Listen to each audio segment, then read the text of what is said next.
నా రచ్చబండలో మాట్లాడుకుంటున్నాం. గత నెల రోజులుగా మనం అందరం రెగ్యులర్గా కలుస్తున్నాం, మాట్లాడుకుంటున్నాం రచ్చబండల్లో. నేనేం చెప్పాను, మే 14వ తారీఖు వైఎస్ఆర్ కాంగ్రెస్ పార్టీ మృతి చెందింది, జూన్ 4వ తారీఖు పెద్ద కర్మ అని చెప్పడం జరిగింది. నేను చెప్పిన దానికి ఏమైనా తేడా ఉందా? ఏ రోజైతే నన్ను తీసుకెళ్లి వాడు చంపాలని చూశాడో అదే రోజు ఎన్నికలు ముగియటం అనేది దేవుడి సంకల్పం. ఎందుకంటే 13 ఎలక్షన్ అయింది, 14 గంటలు అనుకోవచ్చు, కానీ చాలా చోట్ల పోలింగ్ 1 గంట 2 దాకా జరిగింది. సో 14కి ఎక్స్టెండ్ అయింది. విపరీతంగా జనం ఓట్లేశారు, కసితో ఓట్లేశారు. ఇవాళ అనుకున్నట్టుగానే మరి చివరికి 10 మిగులుతాయేమో కూడా చెప్పలేం. మెజారిటీలు కూడా మనం మాట్లాడుకున్నప్పుడు మీకు ఎంత మెజారిటీ వస్తుంది అనుకుంటే ఉండిలో ఇంతకు ముందు ఎప్పుడూ రానంత మెజారిటీ వస్తుందన్న గుర్తుందా మీకు? అప్పుడు గతంలో 38,000 హైయెస్ట్, అది దాటుతుంది అనుకున్నాను. కానీ ఇలా 60కి చేరువలో ఉంటామని అయితే నేను ఎక్స్పెక్ట్ చేయాలి, నిజం చెప్పుకోవాలి. ఇదంతా చంద్రబాబు నాయుడు గారి, పవన్ కళ్యాణ్ గారిలా కష్టం, చంద్రబాబు నాయుడు గారి కష్టం, కళ్యాణ్ గారి త్యాగం కలగలిపిన విజయం. ఇవాళ మనకు వచ్చిన ఈ విజయం, దీనికి కేంద్రంలో ఉన్న భారతీయ జనతా పార్టీ సరైన సమయంలో అండదండలు అందించడం ఎంతో ఆనందదాయకం.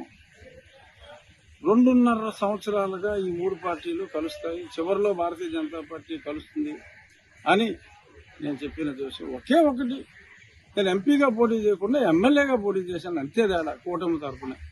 అంతకుమించి నేను చెప్పిన విషయాలన్నీ కూడా జరిగినాయి. కానీ అందరికీ మరి అనుకున్నవన్నీ జరగవు. కానీ ఒక మంచి పర్పస్ కోసమే నా ఈ మార్పు జరిగిందేమో అని చెప్పి నేను కూడా అనుకుంటున్నా. ఈ గొప్ప విజయానికి కారణమైన చంద్రబాబు నాయుడు గారికి, కళ్యాణ్ గారికి, అలాగే అద్భుతమైన సహకారాన్ని అందించిన నా ప్రజలకే కాకుండా మీడియా మిత్రులకు ముఖ్యంగా మీ అందరికీ కూడా నా హృదయపూర్వక ధన్యవాదాలు తెలియజేసుకుంటున్నా. మరి ఒకే ఒక్కడు రవిప్రకాష్ అండ్ కేకే, మరి వాళ్ళనైతే ఒప్పుకోవాలి. చాలా కరెక్ట్ ప్రిడిక్షన్, 150 దాటుతాయని చెప్పి వాళ్ళిద్దరూ చెప్పారు. మిగిలిన వాళ్ళందరూ కూడా పాపం దురదృష్టమో లేకపోతే వాళ్ళ అఫిలియేషన్లా whatever be the reason దారుణంగా దెబ్బతిన్నారు. అతి దారుణంగా దెబ్బతిన్న ఒక పనికి మాలిన దరిద్రుడు ఎవడన్నా ఉన్నాడంటే వేణు స్వామి గారు. వాడికి నా గెలుపుని కానుకేస్తాను, ఓడిపోతానని చెప్పాడు. అప్పుడే చెప్పా, అమ్మయ్య నువ్వు ఓడిపోతానని చెప్పావు అంటే నా గెలుపు ఖాయమైందిరా బాబు అని చెప్పాను. జగన్మోహన్ రెడ్డి గారు ఇప్పటికైనా ప్రతిపక్ష స్థానం కూడా లేదు, సో ఆయనకి ఏ హోదా లేదు, ఆయన అసెంబ్లీకి రాడు.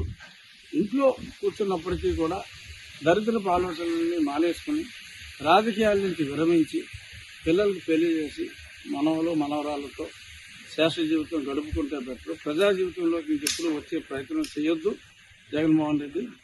ఈ పార్టీ వరకు అయితే మేము క్రతువు కూడా అయిపోయింది, మళ్ళీ తిరిగి రాకుండా ఆత్మను కూడా వైపు పంపించేస్తున్నాం.